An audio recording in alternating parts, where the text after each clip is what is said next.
कोई भी काम हो दो चीजों पे चलता है, या तो डरा के या फिर ख्वाब दिखा के। डॉक्टर क्या कर रहे हैं, डरा रहे हैं कि इससे 35,000 लेना है।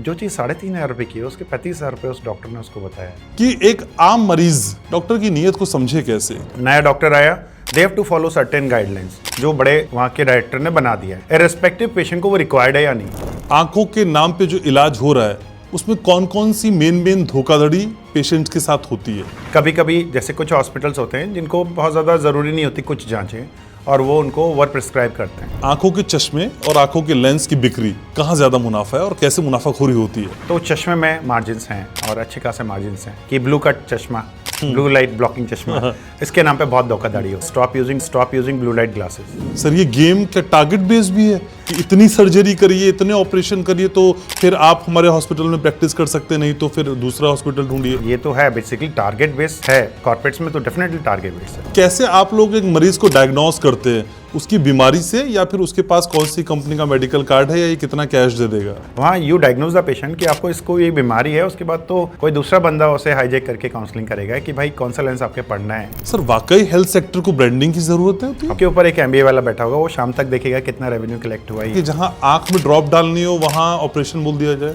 आई में लाइक एक टेक्निक होती है जो बहुत अननेसेसरी टेक्निक है, और आई थिंक पिछले 5-7 सालों में बहुत कम सेल हुई है। बड़े एक्टर एक्ट्रेसेस को पैसा प्रमोशन के लिए दिया गया है तो वसूला भी तो जाएगा। तो वो लेंस बताया गया जो उसको सूट ही नहीं कर सकता था कभी भी। उसे बताया गया कि इस लेंस के पढ़ने के बाद में सबसे बढ़िया दिखेगा, दूर भी दिखेगा, पास भी दिखेगा, यहाँ भी दिखेगा, वहाँ भी। कौन से रेड फ्लैग्स हैं कि समझ जाएगा अच्छा ये डॉक्टर ऐसा कह रहा है तो ये अलार्मिंग जोन है।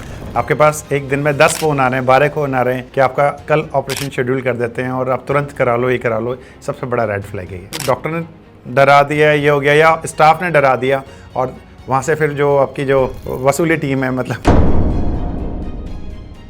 वो आपको कॉल किए जा रही है कि भाई कहीं पेशेंट सरक ना जाए। एक बड़ा हॉस्पिटल किसी भी डॉक्टर को हायर करते वक्त क्या देखता है सर, उसकी क्वालिफिकेशन या उसकी टारगेट स्किल कि कितना भाई महीने के आखिर में ले आएगा। सामने वाले की पॉकेट देखते हो कि भाई ये कितना पैसा दे सकता है, उसी के बेसिस पर उसे ट्रीटमेंट ऑफर कर देते हो। तो क्या डॉक्टर को जो जिम्मेदारी हॉस्पिटल ने दी है और वो ओपीडी से ऑपरेशन थिएटर तक कन्वर्ट नहीं हुई है या मुनाफे में कन्वर्ट नहीं हुई है तो वो डॉक्टर रिप्लेस हो जाता है। उनको पहले से नोटिस दे दिया जाता है कि भाई अगले महीने से आप कहीं और सर्च करो। आंखों के डॉक्टर के पास मत जाओ, सुबह उठो, सुबह का पहला थूक लगा लो आंखों में और रोशनी देखिए आप। हिंदुस्तान एक ऐसी चीज है जहाँ पे कुछ भी कोई सेल कर सकता है। आप कह रहे हैं कि इंश्योरेंस कंपनी डॉक्टर्स को रेगुलेट करने की कोशिश करते हैं। इंश्योरेंस कंपनीज का बेसिकली होता है कि एक तरीके का दादागिरी है, माफियागिरी है, दादागिरी है, माफियागिरी है। ये प्रेशर डॉक्टर सिंघल ने झेला। Nobody want to take unnecessary pressure.